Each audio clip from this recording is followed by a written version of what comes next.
蒙兄患有不育症，蒙嫂在酒桌上流下眼泪。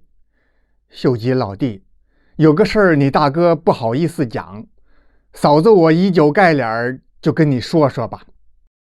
我们想求你帮这么个忙，你看你这4个小嫂子啊，哪个都行，你能让任何一个人怀孕的话，也不枉你大哥与你的一番深情啊！这位蒙弟闻听此言，剑眉倒竖，满脸通红。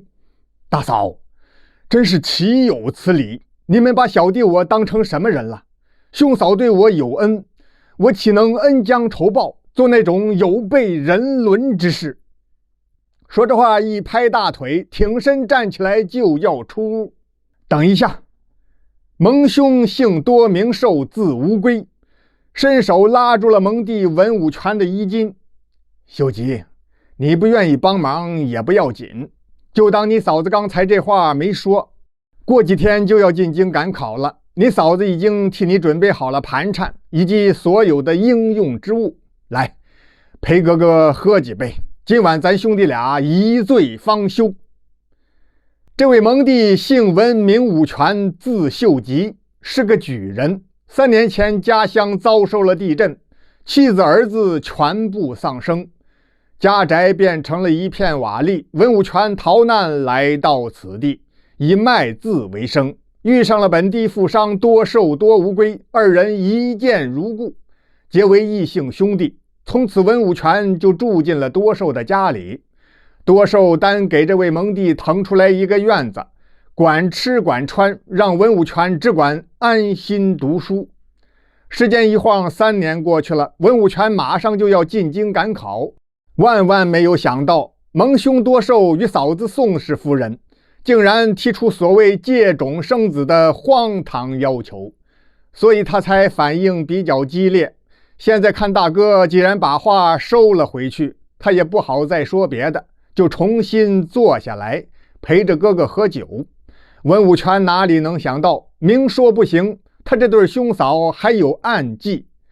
酒里边可就给他下了蒙汗春药，几杯酒下肚，文武全昏昏欲睡。秀吉，叔叔，你要是困了的话，嫂子扶你回房吧。蒙嫂宋氏夫人搀扶着文武全回了他的卧房，把文武全扶上卧榻。这宋氏夫人今年已经45岁了，徐娘半老，风韵犹存，气质非常的高贵典雅。因为始终没有生下个一男半女的，所以接连给丈夫多寿纳了4房小妾。只可惜呀，这最小的小妾进门也已经3年多了，他们的肚子始终都是平平的，没有怀胎。无奈之下，这多寿与夫人宋氏才想出了这么一个下策，要借蒙弟文武全的种，产下他多寿多无归的瓜，延续多家的香火。宋氏夫人帮文武全盖好被子之后，便退了出去。睡到半夜，文武全在药力的作用之下做了一个梦，有4个年轻貌美的女子轮流来到了他的床前。其实这哪是什么梦境啊，根本就是他蒙兄多寿多无归的4房小妾。第二天一觉醒来，已经是日上3竿了。文武全就觉得浑身酸软无力，想起昨夜一梦，非常清晰，历历在目。文秀吉觉得一阵羞愧，想我堂堂读书之人，怎么竟然做这么个不知羞耻的梦啊！不应该呀，不应该。整理衣冠，到前堂向兄嫂问安。蒙兄多寿与夫人宋氏都格外的高兴。秀吉贤弟，你睡好了没有啊？文武全脸一红，慌忙抬胳膊，用衣袖遮住了半边脸。小弟我不胜酒力，睡过头了，兄嫂莫要见笑。他以为多寿夫妻俩是笑他睡懒觉，哪知道人家是为借种计策成功而开心呢。3日之后，文武全与蒙兄蒙嫂洒泪而别，背着行囊踏上了进京赶考之路。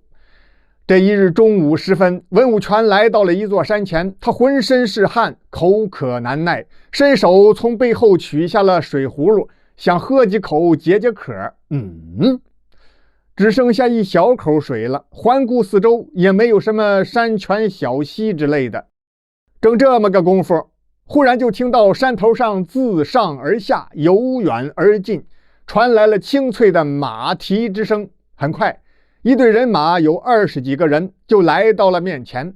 为首的一名黑大汉，满脸络腮胡须，手提大刀，端坐在马背上，用手一指文武全：“小的们，把这家伙全身扒光，所有的东西都收好了，然后送他上西天。”完了，彻底完了。文武全把眼一闭，就等着死了。可是他等了好一会儿，山贼们并没有过来。文武全睁开眼一瞧，有个尖嘴猴腮儿、贼眉鼠眼的山贼，正把2撇黄乎乎的八字胡凑到那个大山贼的耳朵边上，嘀咕什么呢？原来这家伙正在给大山贼于大海出主意。大王，大小姐不是总闹着要下山吗？我看是女大不中留，父母不在，长兄为父，你得替令妹择一个家婿呀。有了丈夫，安了家，估计大小姐就能够安心的在山上住下去了。您瞧瞧这个书生，细皮嫩肉，齿白唇红，眉如利剑，目似朗星，想必大小姐一定会喜欢。你小子说的有道理。于是这个大山贼于大海就命人将赶考的举子文武全绳捆索绑，给带上了山寨。他的妹妹于牡丹一看，果然喜欢，拜了天地，就推进了洞房。文武全想跑也跑不掉，又不肯与山贼结亲，他就在椅子上坐着，面朝窗外发呆。山大王于大海的妹妹于牡丹原本是良家姑娘，自幼习文练武，只是因为有这么一个误伤人命逃亡在外的哥哥，父母双亡之后，就被迫住到哥哥的山寨里来了。只见他发髻高挽，眉清目秀，身姿绰约。相公，既然我们已经拜了天地，就是夫妻了，你我还是早点歇息了吧。您再瞧那文武全，似乎是聋了一样，还是一动不动地瞅着窗户。就这样一直僵持到了3更时分。相公，既然你不肯与我成就夫妻，那我就把你放走，但是你必须答应我一个小小的条件。什么条件？嘿，这文武全终于搭话了。你我交换一绺发丝，将来你若有回心转意的那一天，这头发就是你我的信物。如若相公你始终不肯承认我这个妻子，那我就孤独终老，也心甘情愿。说着话，苍啷啷抽出佩剑，唰就割下了自己的一绺头发。文武全心想，也罢，为了脱身，我就违心的送你一绺头发吧。于是也割下了自己的一绺头发，跟于牡丹相互交换。然后于牡丹画了一张简单的逃跑路线图，连同100两银子交给文武全，让他从后窗户逃走了。文武全趁着夜色，连跑带爬，跌跌撞撞往山下赶。来到一处山环的时候，忽然一个黑影从后面追了上来，不问青红皂白，举起短刀就砍向文武全。文武全虽然也略通武术，但充其量就是个票友水平，这么快的刀法他根本就躲不开。只见寒光一闪，那刀刃就到了文武全的脖子根了。文武全把眼一闭，只听噗的一声，文武全的脖子没有任何感觉，还没等他睁开眼睛看呢，紧接着又是当啷啷一声响，那黑影手里的钢刀落地了，金属撞击青石的声音在这黑漆漆的深夜里是十分的刺耳。原来这个黑影是大山贼于大海派来的心腹熊彪。熊彪一直在洞房外看守，见文武全从后窗户逃走，他就紧紧跟随，要在这悬崖峭壁之处结果了文武全的性命，以免他逃走之后向官府说出山上的情形，给山寨带来不必要的麻烦。螳螂捕蝉，黄雀在后，大小姐于牡丹担心新婚丈夫文武全的安全，一直在暗中保护。千钧一发之际，甩出一把飞镖，正中那熊彪的手腕子，所以才噗的一声，当啷啷，钢刀落地。当着大小姐于牡丹的面，熊彪也不敢再造次了，眼睁睁看着文武全跑下山去。安下于牡丹与那熊彪回山寨见他大哥于大海解释，暂且不提，单说赶考的举子文武全小行夜驻赶往京城，心里慢慢对这个与他拜过天地的女山贼于牡丹改变了看法。此女侠肝义胆，乃是女中豪杰，如若有缘再相遇，我一定承认这个妻子。想到这儿，他把手伸进怀里，摸了摸牡丹姑娘的那一绺青丝，继续赶路。不几日来到京城，一举夺魁，中了状元。皇上很是欢喜，想把公主许配给文武全，召他为驸马。启禀万岁，小人已有其事，不敢玷污了公主。大胆，你竟敢违抗朕的圣命！朕命你休了家里的老婆，做当朝驸马，否则朕就赐你死罪。皇上开恩，恕小人不能从命，况且我妻对我有救命之恩，小人纵死也无怨无悔。哈哈哈哈哈哈！皇上忽然开怀大笑，好，朕只是想试一试你的人品如何，看来你是德才兼备啊。你先在翰林院做1年的编修，然后另有安排。谢主隆恩。1年后，皇上让文武全去当县令，临行前嘱咐他要好好的干，日后自有重用。怎么那么巧，文武全任职的县衙正是当初他被劫上山的那个县，于是剿匪就成了文武全新官上任烧的第一把火。整顿军马正要上山剿匪，忽然接到圣旨，命他10日之内尽量多招些兵马到边关救急。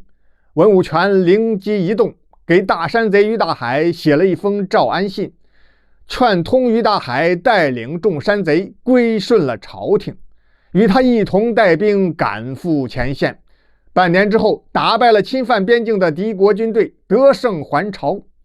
文武全被封为大将军，于大海做了他的副将。于牡丹和文武全夫妻团圆，住进了将军府。数月之后，于牡丹觉得身体不舒服，请来太医一诊脉。恭喜大将军啊，夫人是有喜了。文武全开怀大笑，可笑声未落，门外有人求见。原来是4名年轻的女子，每个人都怀抱着一个男孩。文武全一看就是一惊，原来是4位小嫂夫人。我一直忙于公事，正说抽时间去看望大哥大嫂呢，你们怎么来了？4个小妇人纷纷落泪，原来是文武全的蒙兄多寿多无归，与夫人宋氏3个月前相继病逝了。他们4人无处投奔，就一路奔波来找文武全。